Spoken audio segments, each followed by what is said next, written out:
Здравейте и добре дошли. Вълнувам се, че сте тук за курса AI в действие, отключване на продуктивността на работното място.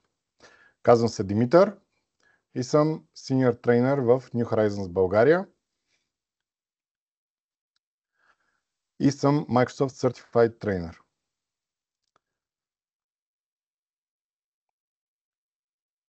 Тук съм, за да минем през тази доста бърза презентация, интерактивна сесия, където да открием практически начини, по които AI може да опрости работата ни, да намали грешките и да освободи време, така че да можем да се съсредоточим върху нещата, които наистина имат значение.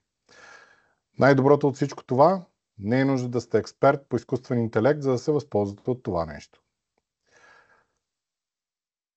Преди да продължим, нека да отделим малко време, за да се настроим за успех. Ето няколко бързи напомняния, преди да започнем, за да извлечете максимум от тази сесия.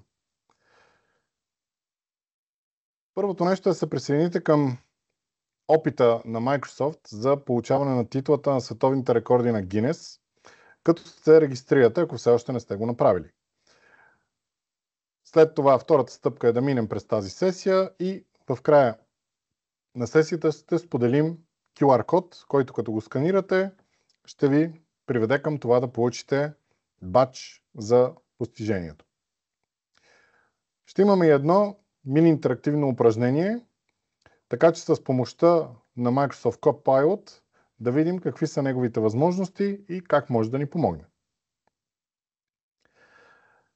Освен това ще се радваме, ако ангажирате вашите колеги и другите експерти, като задавате въпроси в чата и в края на краищата също така споделяте вашето мнение по време на самата сесия. Добре, сега, след като вече сме подготвени, нека да видим за какво ще си говорим днес. През следващите около 50 минути ще направим едно пътуване през следните теми. Първото ще е да отключим мисленето си около изкуствения интелект и да проучим как изкуственият интелект може да помогне в работата ви. Да се запознаете с вашия приятел с изкуствен интелект и да разберете как той се вписва в ежедневните ви задачи. Да разгледате как AI или изкуствен интелект може да реши реални служебни казуси и проблеми и да откриете своята собствена AI Kickstarter задача. Да започнете да работите с основите на промптовете, с едно мини интерактивно упражнение и накрая да планираме малки и лесни действия като следващи стъпки, с които все повече да си помагаме работата с AI и да го внедряваме в нашата ежедневие. В крайна сметка, нашата цел е да се чувствате развълнувани, уверени и готови да приложите AI към работния си процес и да подобрите производителността си.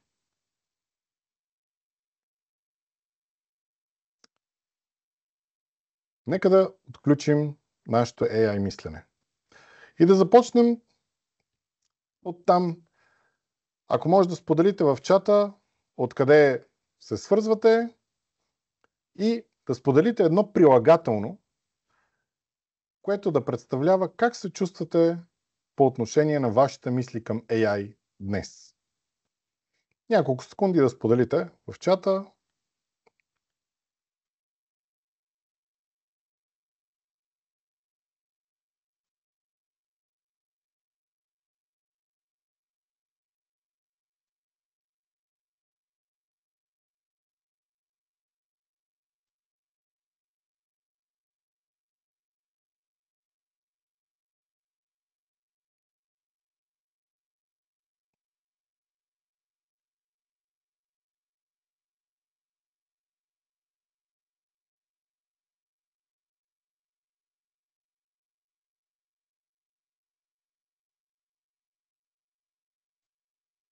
Добре, позитивни, развълнувани,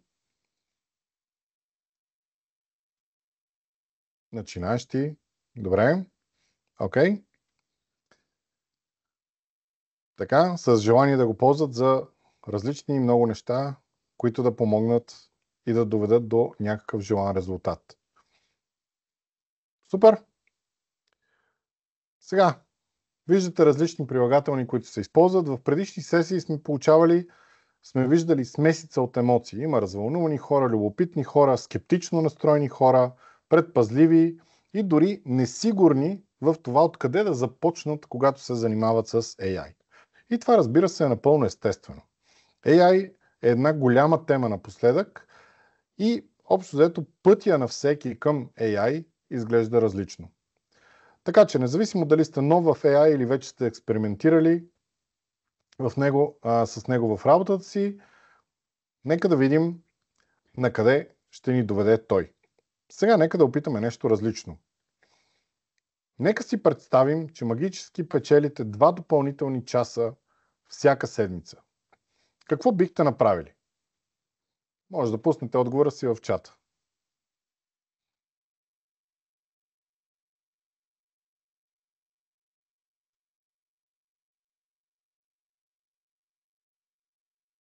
Ето, някои биха спортували.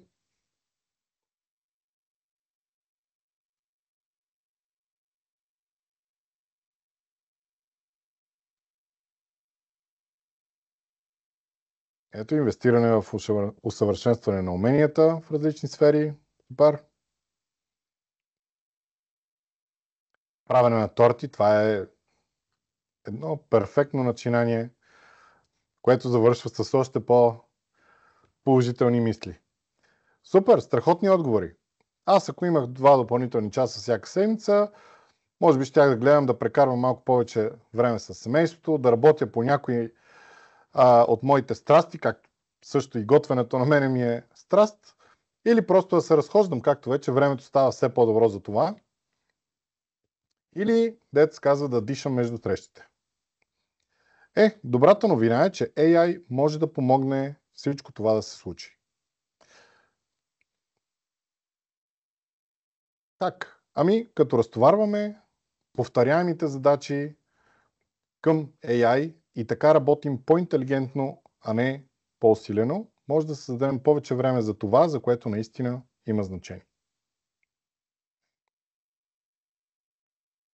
И така, нашата семпла цел за днес е да ви помогнем да намерите един прост начин, по който AI може да създаде възможност за вас и вашата работа, за това да бъдете по-ефективни. Нека да наречем това да бъде вашата AI Kickstarter задача. Това да бъде някакъв практичен и лесен начин да накарате AI да работи за вас още от днес. Може би това е нещо, което ще ви помогне. Дали ще бъде някаква автоматизация на повтарящата се задача, да не би да бъде обобщаване на информация, дали да бъде някакво обобщание на имейлите ви, примерно, и така нататък.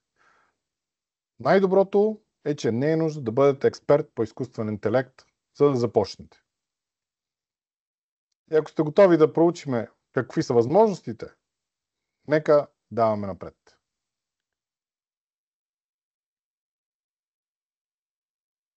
Сега, след като подготвихме нашата сцена за пътуването с изкуствения интелект, нека да поговорим за нещо още по-вълнуващо. Как изкуственият интелект всъщност може да ви помогне в ежедневната работа? Всички сме чували за целия бъз, който се води около изкуствения интелект. Но какво всъщност означава това за вас? Как AI може да се впише във вашия работен процес, да упрости задачите ви и да помогне да работите по-интелигентно, а не по-усилено? За да отговорим на този въпрос, нека да започнем с един още по-прост въпрос. Какво е AI и как работи? В основата на изкуствен интелект е проектиран да подпомага и увеличава човешката производителност. Но през последните години един конкретен тип изкуствен интелект влезе в заглавията навсякъде. И това е генеративния AI. И така, какво е това генеративен AI или генеративен изкуствен интелект? Това е един вид изкуствен интелект, който се фокусира върху създаването на ново, уникално съдържание, въз основа на информация, която ние предоставяме. Нека да разбием това на отделни елементи.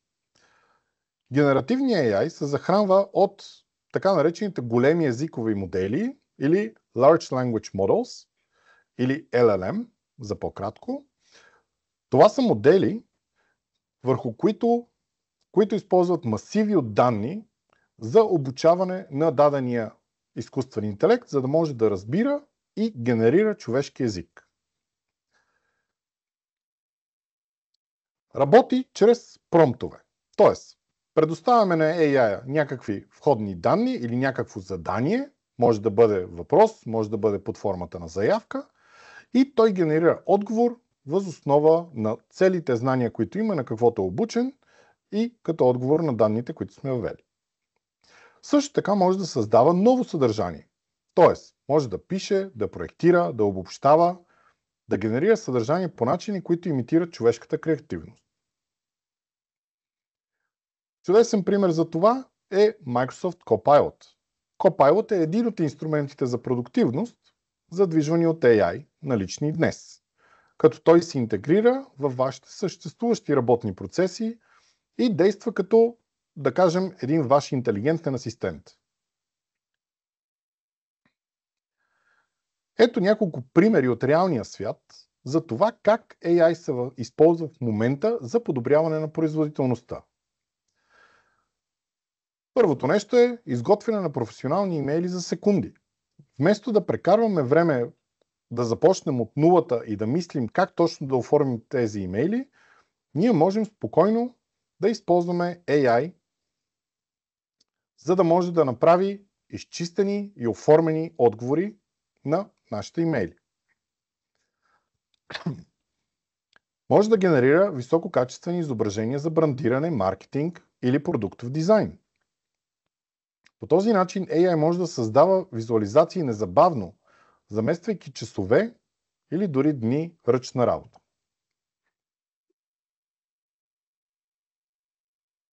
Може да прави превод и локализация на съдържание за минути. По този начин може да разширявате лесно бизнеса или да достигате до по-голяма и глобална аудитория. Може да създавате агенти за обслужване на клиенти, задвижвани от AI.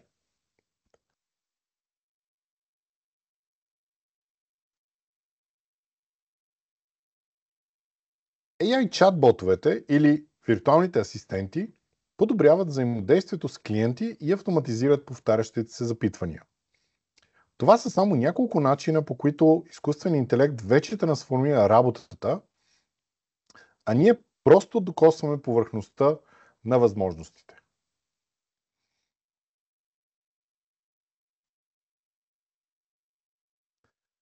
Но нека направим крачка назад и да попитаме, добре, защо трябва да ни е грижа за AI в момента? На първо място, реалността е, че работата се движи толкова бързо и живота ни е толкова забързан, че помислете за собствения си работен процес. Претоварване с информация. Постоянно сме бомбардирани с имейли, документи, доклади, заявки. Непрекъсната комуникация. Постоянно има събрания, онлайн съобщения, безкрайни известия. Това наистина никога не спира. И от друга страна, всички са натиснати от изисквания за производителност. Все повече мениджъри гледат да свършат колкото се може повече работа с по-малко хора. Всичко това води до един много сериозен натиск да останем ефективни. И този натиск е по-голям от всякога преди. И така организациите, които инвестират в AI рано, ще получат конкурентно предимство и ще бъдат готови с тези умения за в бъдещето. И вече виждаме въздействие в реалния свят. Според индекса на работните тенденции на Microsoft, изкуственият интелект помага на професионалистите в различни роли. От хора в образованието до IT и бизнес специалисти да бъдат по-продуктивни, да намалят ръчните задачи и да останат, да бъдат още по-ефективни в работата си.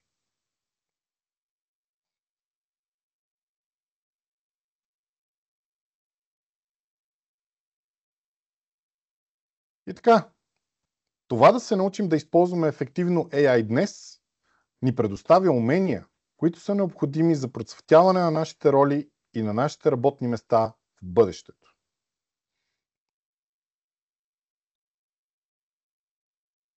Второ, изкуственият интелект не просто наваксва, той ускорява. Инструментите за изкуствен интелект, налични днес, вече са впечатляващи. Но напредък, който ще видим през следващите няколко години, напълно ще промени начина, по който работим. Организациите, които приемат AI сега, отключват креативност, ефективност и производителност, оставайки с предимство в един свят, в който AI ще става все по-умен и все по-мощен. Сега си представете, че имате виртуален асистент, който разбира работата ви и може незабавно да отговори на вашите конкретни въпроси въз основа на вашата роля и контекста, който води това. Тук се намесват AI агентите, известни също като виртуални асистенти. Тези интелигентни софтуерни инструменти помагат при задачи въз основа на вашите нужди. AI агентите могат да бъдат изградени с помощта на вашата база от знания, което им позволява да предоставят отговори, без да е необходимо да търсите в множество документи. Например, Copilot агент позволява на потребителите да създават основни AI агенти без да използват кодиране, което позволява автоматизация и добавяне на възможности, независимо от техните знания. Така ще бъдат по-ефективни и в техните роли. Тези, които започнат да експериментират още от сега, ще се адаптират по-лесно, тъй като AI продължава да напредва. И колкото повече експериментирате в момента и трупате опит, толкова по-лесно ще бъде интегрирането на нови възможности, когато те дойдат на пазара.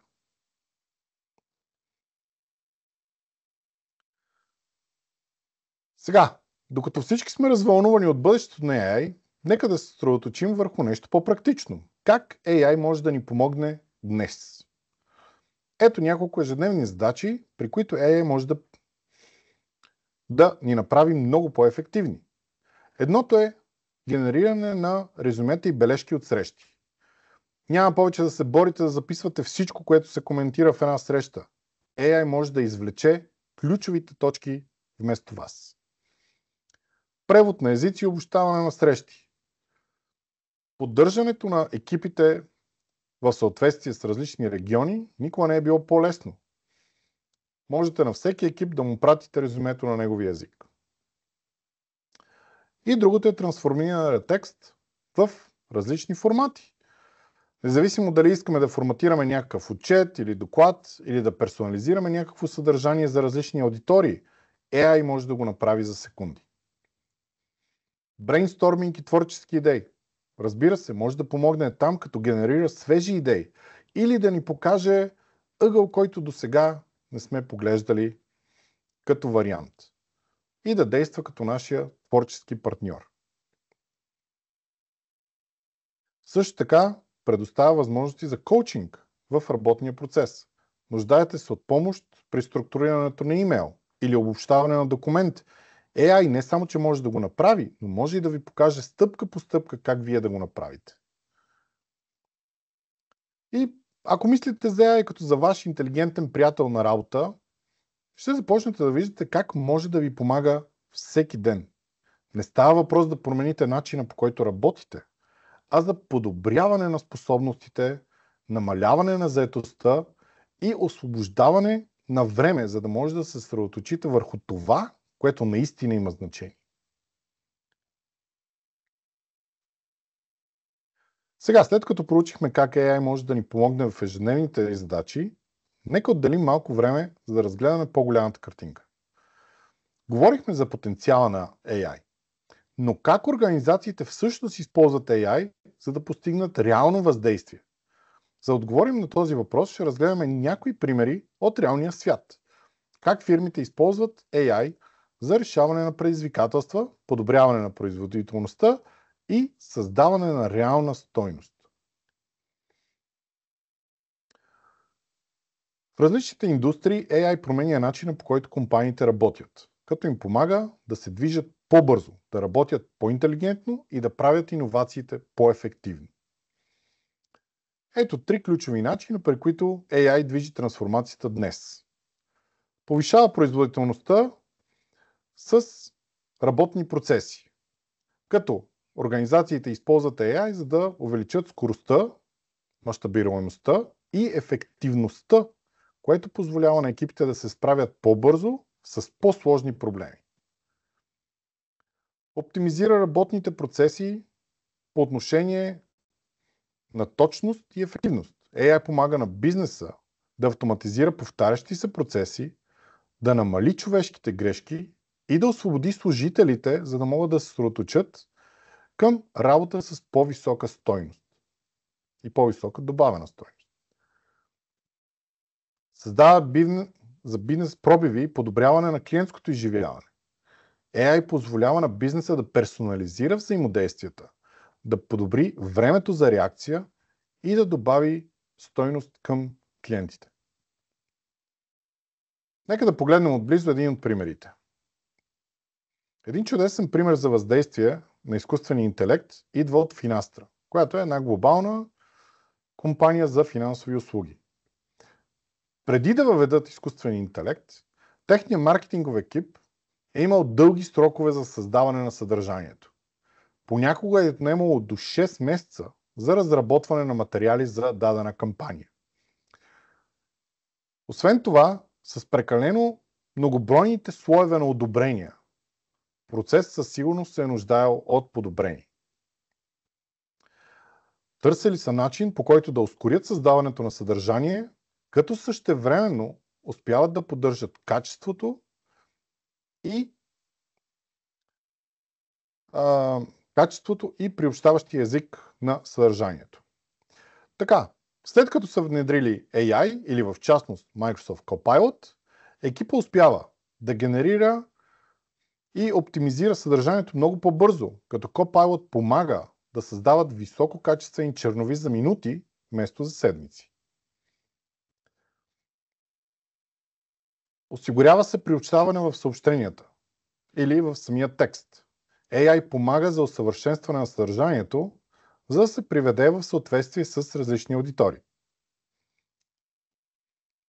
И накрая рационализиране на процеси на преглед на това съдържание, като драстично са намалили предаването на информация между екипите. Резултата: времето за пускане на пазара било намалено с невероятните 75%, което означава, че може ли да стартират кампаниите много по-бързо. По този начин екипът е имал повече време да се съсредоточи върху стратегията на компанията и креативността, вместо в повтарящите се задачи. И това е само един пример. Компании от различни индустрии откриват нови начини за използване на AI, за да увеличат ефективността и да постигнат по-добри резултати. Сега, след като проучихме реалните приложения на AI, нека върнем фокуса към вас. Как AI може да ви помогне да работите по-интелигентно и да стимулирате въздействието в собствената си роля? За да започнем, нека разгледаме някои често срещани случаи за използване на AI, от които могат да бъдат приложени в различни индустрии и професии. Отделете малко време, за да прегледате тези примери на екрана. Като пример, генериране на резюмета и бележки от срещи. AI може автоматично да улавя ключови точки, елементи на действие, следващи стъпки, така че да не се налага вие да се борите с бележки и различни документи. Изготвя професионални имейли. Вместо вие да започвате от нулата, AI може да ви генерира изпипани, структурирани отговори за секунди. Брейнсторминг и генериране на идеи. AI може да помогне в разпалване на креативността и да предостави различни ъгли за нашите проекти. Създаване на стратегически документи и отчети. AI може да помогне за структуриране на съдържанието, обобщаване на изследванията и ефективно форматиране на документи. Може също така да помага в разработване на контрол на списъци с точки и планове, така че да организираме работните си процеси и да гарантираме, че нищо няма да се пропусне.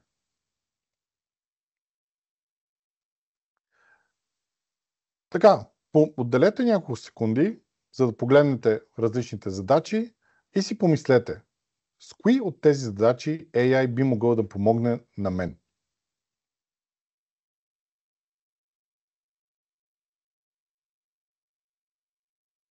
И така, за да ви помогнем да намерите вдъхновение, нека разгледаме едни кратки видеоклипове с колеги от Microsoft, които споделят как използват изкуствения интелект в собствените си роли. Тези кратки видеоклипове ще дадат поглед върху това как професионалистите в различни функции интегрират AI в работата си. Докато гледате, помислете как AI може да бъде полезен и на вас. Само да уточня, клипчетата, понеже все пак идват от Microsoft, са на английски. Picture this. You're about to launch a big campaign and you need the perfect email to grab everyone's attention. What if I told you there's an AI that can help you craft that email in seconds? Hi, my name's Kiana Darling, and I'm a marketing professional here at Microsoft. And my New Year's resolution is to improve my email efficiency with my leadership team. Drafting emails can be very time-consuming. So I'm using Microsoft's AI Copilot to assist me in drafting the perfect email for my campaign. Come and check this out. So I'm pulling up my Copilot app and I'm typing in, can you help me draft an email for my leadership team highlighting my new campaign? And in seconds, it populated an email draft for me to use. All you have to do is go to the App Store, select your free Copilot app, accept some permissions, and put your name, choose your sound, and you're great to go. Thanks for watching. Check out the caption for a link to learn more, and let me know in the comments how you'll be using Copilot. Добре, в случая видяхме видео с пример за това как може да помогне да изготви от нулата изцяло имейл към лидерския екип, специално по отношение на новата и кампания. Нека да продължим.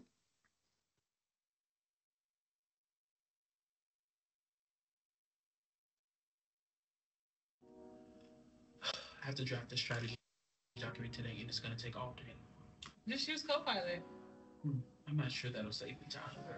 Okay, how about you draft your strategy document today without Copilot, and I'm going to use Copilot, and let's see who's done faster. Like a race? Exactly, let's go. All right, I need to draft a strategy document. Let me start by asking Copilot, please provide me a draft template for an executive strategy document.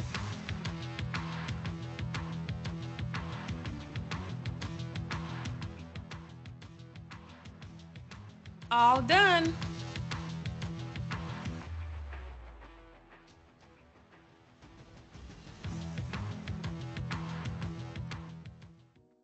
If you want to save time in your day, download Microsoft Copilot for free in your App Store. Open up your App Store.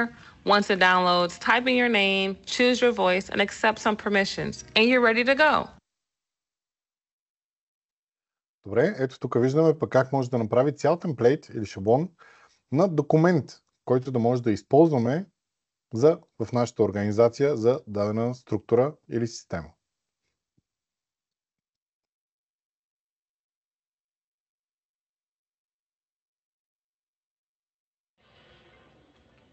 Hey, come closer. Did you know that Microsoft Copilot can help you generate ideas for employee well-being? My name is Guilherme, and I'm an HR professional here at Microsoft. Copilot has helped me a lot in develop solutions for employee well-being. Download the free Copilot app and ask, what are the 5 ways I can encourage well-being in our employees? Nice, right? Let's try another prompt. What about wellness program idea? That's perfect. I'm surely going to use it. What about you? Let me know in the comments. Тук видяхме едно бързо видео, което пък може да ни даде цели идеи и цяла програма от нищото просто като дадем за какво точно ни трябва. В случая благополучието на нашите служители.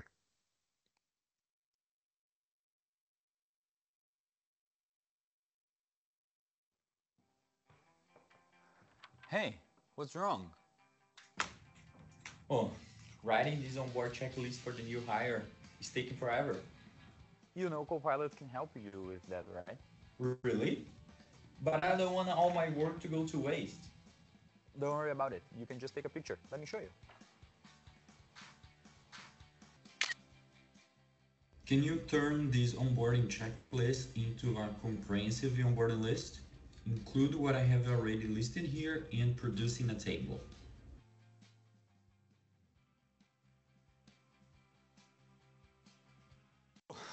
Copilot is a really lifesaver, and it can be your AI companion too. Download it for free on your App Store today. Добре, а тук пък видяхме как може, снимайки една страница, да въведе информацията в дигитален документ. Така че хем да не губим работата, която вече сме свършили, хем да добавим към нея.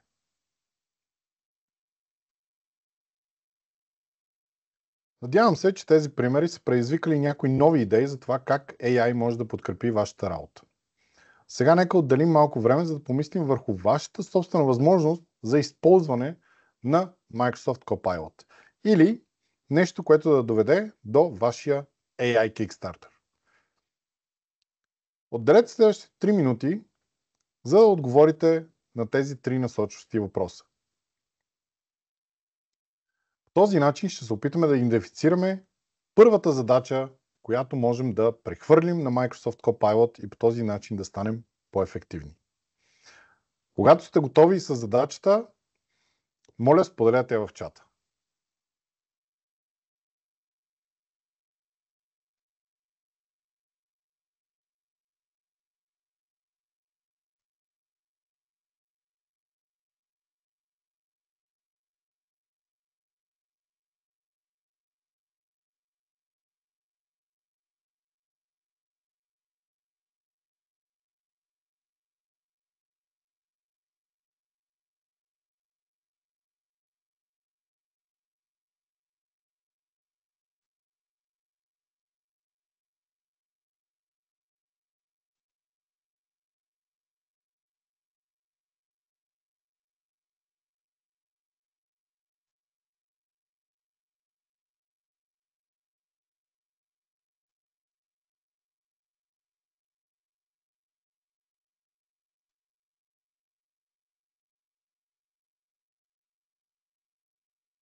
Браво за супер идеите. Изготвен обобщаващ план на базата на имейли, като те са повече от 10. Това винаги е голяма мъка, като трябва да се прегледат абсолютно всички имейли назад в една кореспонденция, за да се види. Нормално истината се губи някъде по пътя. Въобще това е много, много добро. Така, писане на техническа документация, да, както и писане на коментари по тикети, това е също много добро. Статус апдейти, да, по съответните неща. Темплейт за документиране, точно така, това би било спестило много, много неща. Супер! Браво, радвам се, че успяхте. Така, нека да продължим, като идентифицираме тези задачи. Виждаме, че те са разнообразни и всичко зависи, разбира се, от ролята на всеки един от нас. Сигурен съм, че има още много и препокриващи се и специфични задачи във връзка с вашите роли и във връзка с контекста, в който се налага да работите с тях. Това е едно от нещата, което прави AI толкова впечатляващо, че той не е просто един статичен инструмент, а той е гъвкав асистент, който се адаптира към специфичните нужди и начините ни на работа. В такава ситуация не се налага ние да се адаптираме към него, а той се адаптира към нас. Сега, след като определихте задачата, която може да прехвърлите към Microsoft Copilot, е време да направите следващата стъпка. Това е да се научите как да комуникирате с Microsoft Copilot и други AI инструменти ефективно.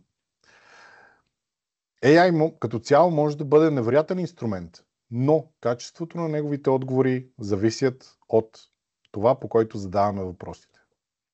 В този раздел ще проучим как да пишем ефективни промптове или заявки и ще й дадем шанс да практикувате и усъвършенствате способностите си в тези заявки. И така, нека да започваме. Писането на добра заявка за изкуствен интелект е малко като даване на инструкции на някои от интелигентните ни асистенти. Колкото по-ясни и конкретни са инструкциите, толкова по-добри ще са резултатите, които ще получите. Нека разгледаме 4 ключови принципа, които ще ни помогнат да създаваме по-добри заявки за Copilot и за другите инструменти от изкуствен интелект. Бъдете конкретни в това, което искате да направи AI. Ясната цел обикновено води до по-добър резултат. Добавете контекст, за да помогне на AI да разбере какво точно питате и в каква връзка го искате. Контекста прави отговор по-подходящ и по-уместен към текущата ситуация. Ако имате, дайте примери. Това ще помогне на изкуствения интелект да разбере и да направи отговора още по-точен. И накрая пояснете на Copilot как искате да бъде форматиран отговорът ви. По този начин това поставя ясно очакване към това какъв вид искаме да получим дадената информация. И да обобщим. Първото е каква е целта. Второто е какъв е контекста. Третото е пример или някакви източници, които може да използва изкуствен интелект на вече свършена работа. И очаквания. В какъв вид искаме да бъде отговорена на дадената заявка. Сега, нека да видим това в действие, като ще направим една кратка демонстрация. Ето тук съм си отворил Copilot, като може да го използвате в браузъра, може да го използвате в някои приложения. Виждате, че съм в InPrivate, т.е. не е нужда да сте включени, не е нужда да сте се логнали с Microsoft акаунт или да сте част от корпорация, която използва Microsoft продукти. Може спокойно да отворите copilot.microsoft.com и да видите различни примери за заявки или да напишете собствена такава. В случая ще направим 3 примера за това добра, по-добра и възможно най-добрата заявка. Ето примерно в случая казваме следното. Имам нужда от идеи за нашия фирмен бюлетин. Можеш ли да ми предложиш някои теми? Нека да видим какво ще отговори. Ето примерно идеи за фирмения бюлетин, новини от индустрията, истории на успеха, задкулисите, съвети, трикове, предстоящи събития и така нататък. Това обаче не покрива изцяло моите изисквания. И то не ги покрива просто защото не съм бил достатъчно ясен в моята заявка. Сега ще поясня с по-добра заявка от типа: работя върху нашия фирмен бюлетин. Можеш ли да ми предложиш теми, обаче такива свързани с съвети за продуктивност? Ето, идваме в тази ситуация да видим какво ще бъде.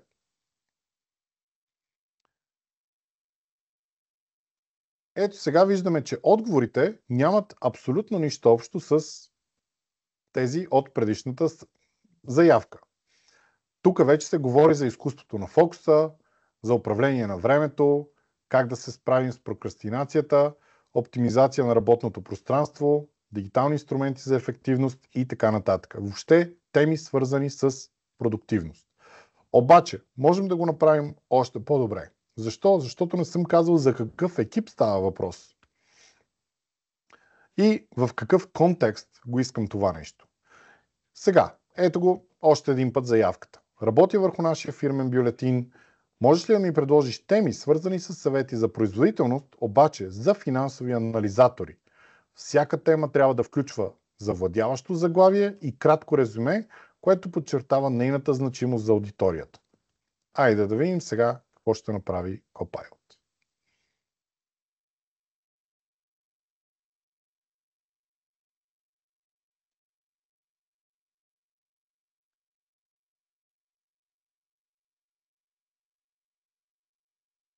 Сега, едно от нещата, което веднага виждаме, всеки път бройката е различна. Първия път заявката даде 7 отговора, 7 теми, после бяха 10, сега отново са 7. И погледнато, реално аз не съм казал в нито една от заявките колко теми искам да получа, така че е нормално да бъде различна. Обаче, вече, ето тук си говорим, анализът започва с фокуса. Тоест, ето тук как да минимизираме разсейването, т.е. пак си говорим за фокус, както беше в предишния отговор, но този път в контекста на анализа и как ще ни помогнем за по-добри анализи. Микроцелите.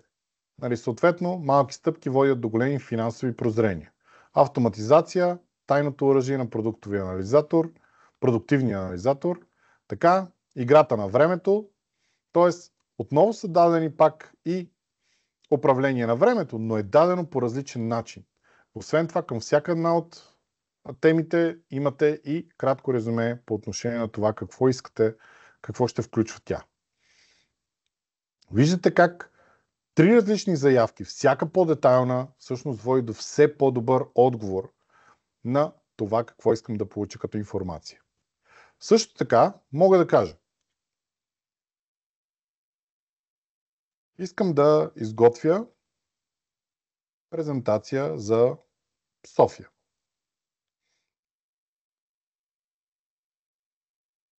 Можеш ли да ми помогнеш?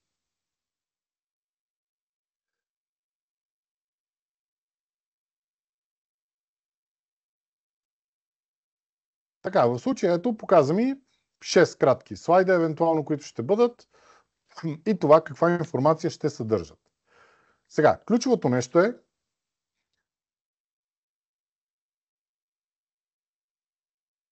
можеш ли да ми дадеш файла в PowerPoint формат?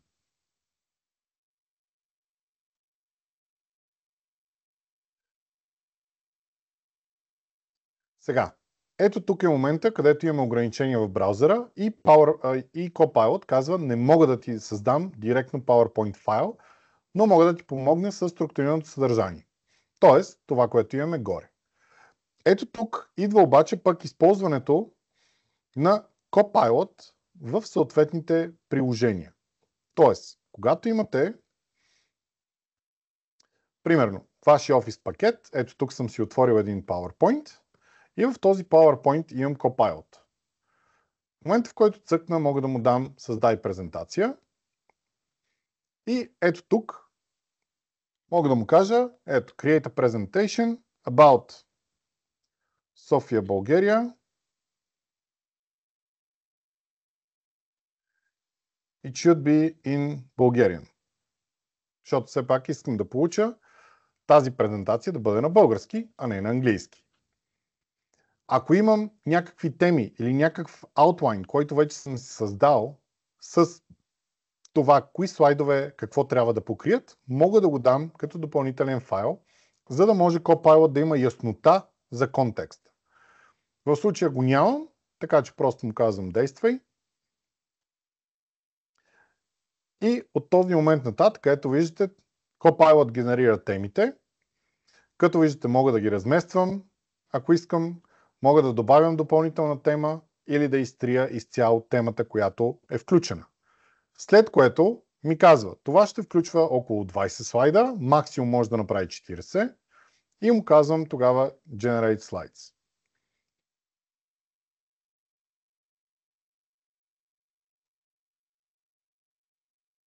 От тук нататък просто изчаквам и започвам да виждам стъпка по стъпка какво прави Copilot. В случая първото нещо е да създаде слайдовете и да добави съответните заглавия към тях по отделните теми. Ето виждате, един по един се появяват.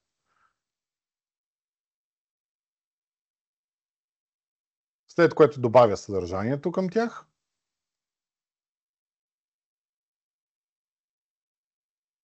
Събира ги заедно, създава презентацията, прилага и някакъв общ дизайн и в край на краищата ми я показва.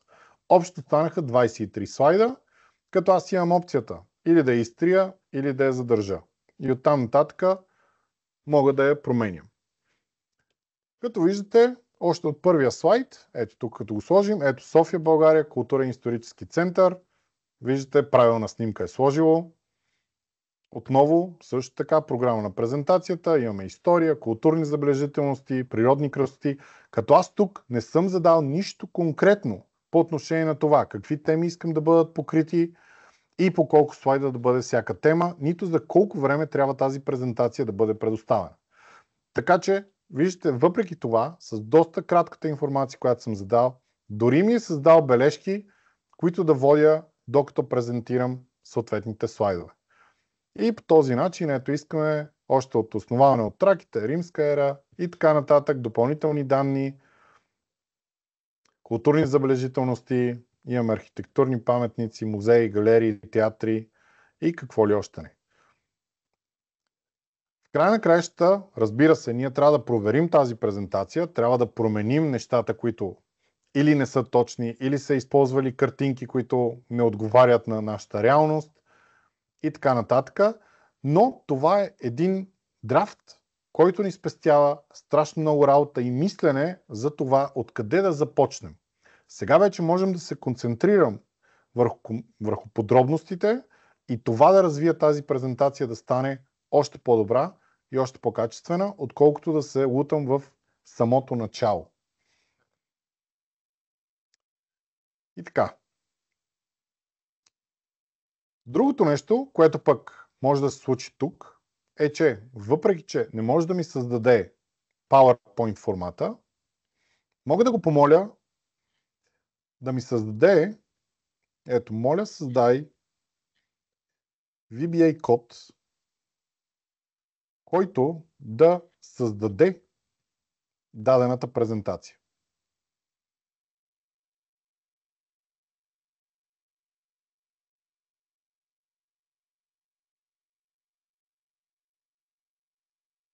И виждате, стъпка по стъпка, Copilot ми създава целият VBA код, който ми е необходим, за да си добавя дадените слайдове и да създам някакво начало.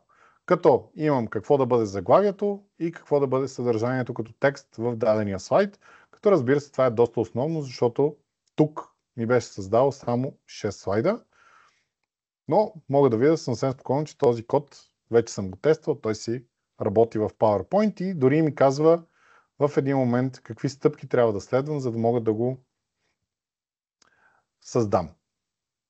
И как да го введа в VBA в PowerPoint. И така.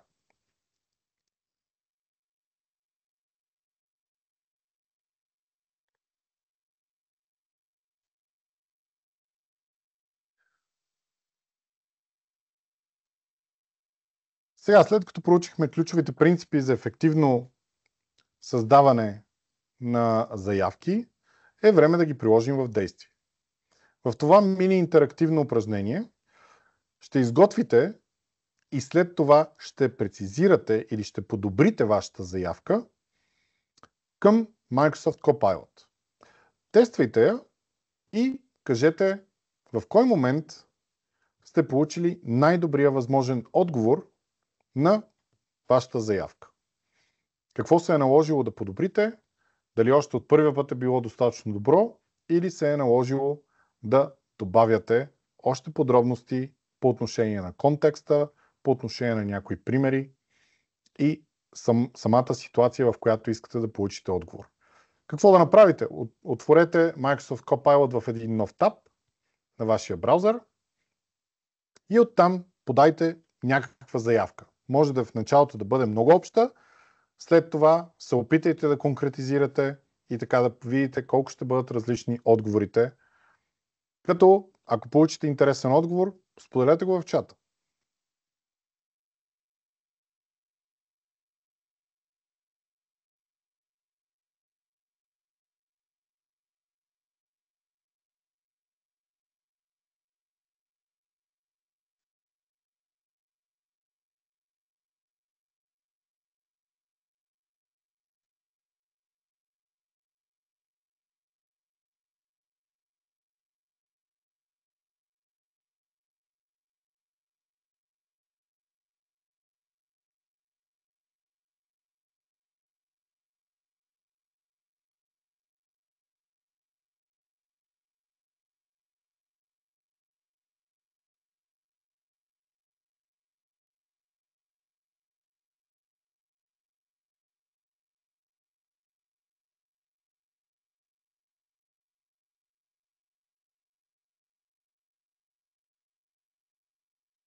Виждам, че няколко души пишат в чата. Да видим какво се е получило.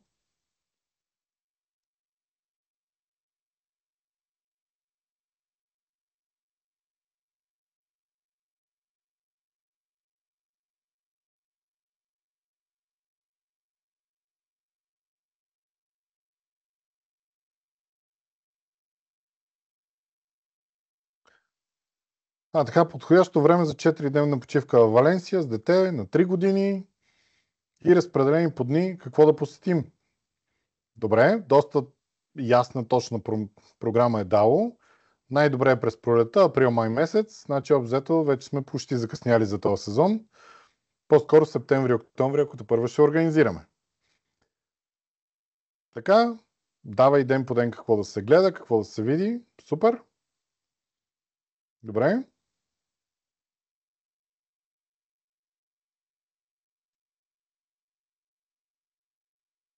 Така. Иво пък от друга страна е помолил за темплейт. Добре. Като начало се е справил, но все пак е трябвало да се допълни информация и да се прецизира, че му трябва темплейт за документиране като техническа спецификация. Така. А не като документиране на самия код. Добре. И още ги чакаш. Понякога, между другото, едно от интересните неща, които се получава, може би е нещо, което трябва да се поправи, е, че в момента понякога тръгва да ги генерира, но трябва да му се напише здравей, какво стана с диаграмите и тогава ги показва. Просто малко, понякога рефреша, може би, не е много действал. Още мисли. Добре, значи просто му трябва допълнително време. Окей. Така. Добре. Виждате как с промяна на самата заявка, получавате все по-точен и по-точен отговор.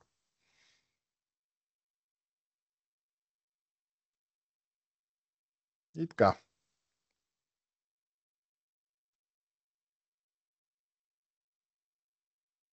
Добре, надявам се, че сте намерили упражнението за полезно.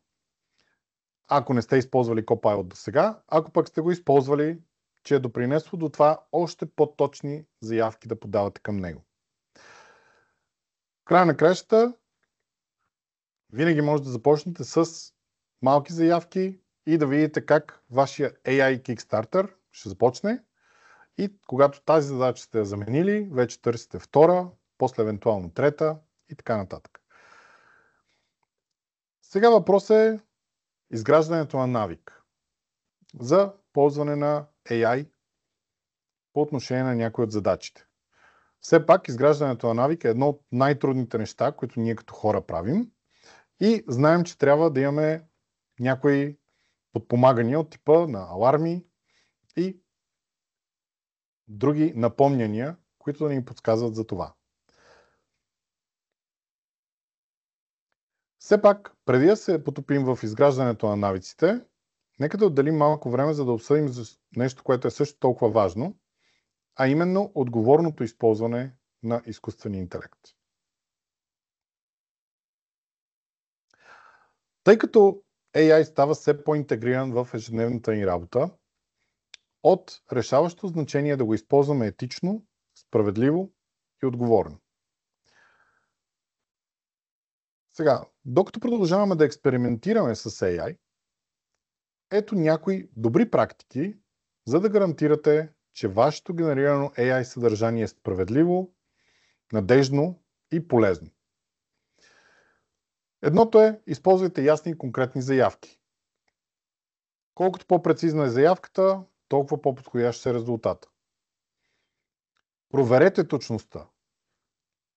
И това е едно от важните неща, което дори ако сте забелязали на PowerPoint презентацията, имаше отделно едно съобщение в дясно, че съдържанието, генерирано от изкуствен интелект, може да бъде грешно и трябва да бъде проверено.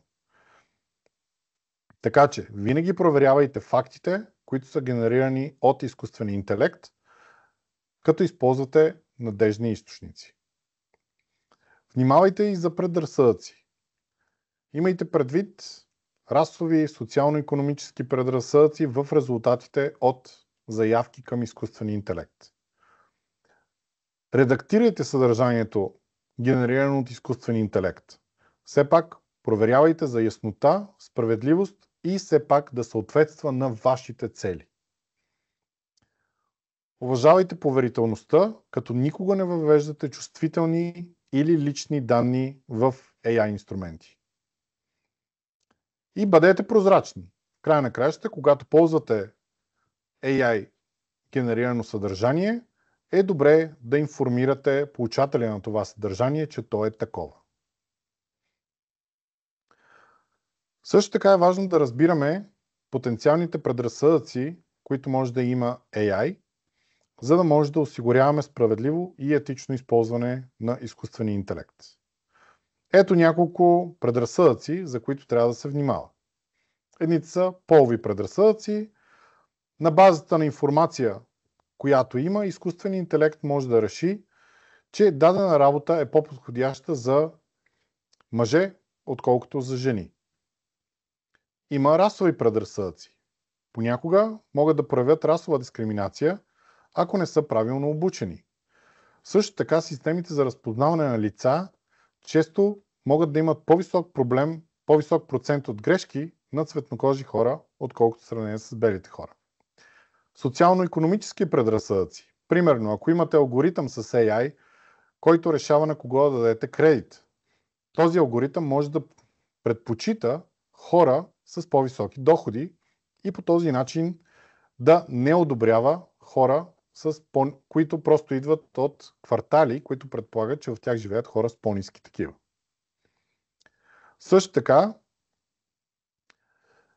това, което се води грешно, което е confirmation, т.е. когато моделите се учат, те зависят от техните данни. Ако данните, които въвеждаме в даден модел, са изкривени, то тогава изкуственият интелект ще получи накрая отговори, които също ще бъдат изкривени на базата на тези данни.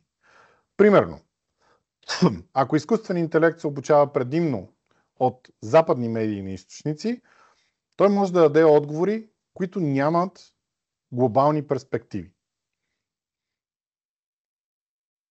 Като сте наясно с потенциалните предразсъдъци, е по-лесно да оцените критично съдържанието, генерирано от изкуствен интелект и да го коригирате, когато това е необходимо. И така, след като разгледахме как да използваме AI отговорно, нека поговорим за това как можем да интегрираме AI в ежедневната си работа. Изграждането на навик за изкуствен интелект не трябва да е непосилно. Започнете с малко. Изберете едно или две прости действия или задачи, които можем да прехвърлим на AI и останете обаче последователни. Ето няколко въпроса, които да ръководят вашия план за действие. Какъв е един навик за изкуствен интелект, който може да прехвърлите на изкуствения интелект още от утре? Каква е една задача, задвижвана от изкуствен интелект, която може да пробвате ежедневно? Дали ще питате за времето, дали ще питате за някакво пътуване, за изграждане на план на действие по отношение на някоя задача. Как можем да го интегрираме в рутината си? Примерно, след като си проверявам имейлите, редовно да използвам изкуствения интелект, за да ми прави обобщение на тези имейли. И как все пак да поддържаме този навик? Примерно да си слагаме някакво напомняне или да имаме някой колега, с който водим състезание, който ще използва повече AI за задачите си и така нататък. Важното е да можете да го използвате като част от вашето ежедневие и като вашите навици, а не да излиза като още една задача, която трябва да изпълните. В края на краищата изкуственият интелект е тук, за да ни помага на нас, а не да бъде още една задача, която трябва да изпълняваме. В края на краищата нашето пътуване с изкуствения интелект не е свързано с това да бъдем съвършени, а с това малко по малко да ставаме все по-добри и да получаваме все по-голяма увереност с течение на времето. И така, поздравления! За тези 60 минути научихте как AI може да действа като ваш служебен приятел и да повиши вашата производителност, да идентифицирате вашата собствена задача в AI Kickstarter, с която да започнете и да прехвърлите на изкуствения интелект, да изследваме различни случаи за използване на изкуствения интелект в реалния свят и да видим въздействието, до което водят, да практикуваме писането и усъвършенстването на задания или промптове и да открием малки и лесни действия, с които можем да интегрираме AI в ежедневния си работен процес. Това е много и е хубаво да го отпразнуваме.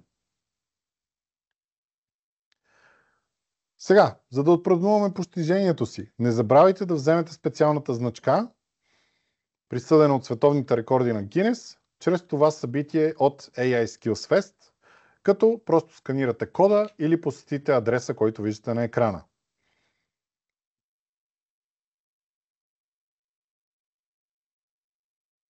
Също така, може да го видите и в чат панела. Така, не забравяйте да предприемете и стъпките, които имате за споделяне. Като ще се радваме, ако споделите, използвайки хаштага AI Skills Fest и ни тагнете мен, New Horizons България, като споделите публикация в LinkedIn или в някои от другите социални мрежи. Също така ще се радваме да споделите с колеги, които имат интерес да посетят някои от курсовете по отношение на изкуствения интелект и искат да научат повече за него. Благодарим ви, че се присъединихте към тази сесия и предприехте стъпка към изграждането на умения за използване на изкуствен интелект. И запомнете, започнете с малко, изграждайте навиците си стъпка по стъпка. Останете любопитни, продължавайте да тествате и усъвършенствате уменията си за работа с изкуствен интелект. И ангажирайте се с другите. В края на краищата, винаги едно пътуване е по-добро, когато е с компания. Надявам се, че тази сесия ви е вдъхновила да продължите да изследвате и учите с AI и да намирате начини да работите по-интелигентно, а не по-усилено. Вашето пътуване с изкуствен интелект тепърва започва. Продължавайте да изследвате, експериментирайте и споделяте прозренията си с екипа си. Поздравления още веднъж и ви благодарим, че сте част от този курс и тази сесия. И сега, последно, малко информация за New Horizons България. Вече 23 години New Horizons България е доказан лидер в IT обученията в България. През годините сме обучили над 45 000 курсисти и сме сертифицирали над 15 000 специалисти. Приносът ни към IT образованието е признат с 23 международни награди. И ние сме част от глобалната мрежа от учебни центрове на New Horizons по целия свят. Нашите сертифицирани инструктори са експерти с богат практически опит, които ще предадат не само теоретични знания, но и ценни практически умения. Предлагаме широка гама от курсове в различни области и гъвкав метод на преподаване. Като също така New Horizons е официален партньор на Microsoft и ще участваме активно в глобалната инициатива на AI Skills Fest. По този начин, през следващите 50 дни, не пропускайте възможността да се възползвате от нашата специфична оферта, специална оферта. Сега, в рамките на тези 50 дни, курса MS4004 ще бъде предоставен само за 50 евро. Това е уникална възможност да научите ключови умения и приложения на Microsoft Copilot за оптимизиране на работните процеси и подобряване на производителността в Microsoft 365. Повече информация може да намерите като сканирате QR кода или посетите адреса на сайта на New Horizons България. Благодарим ви, че присъствахте на тази сесия и ще се радвам да се видим на някои от курсовете ни. Приятна вечер и до нови срещи!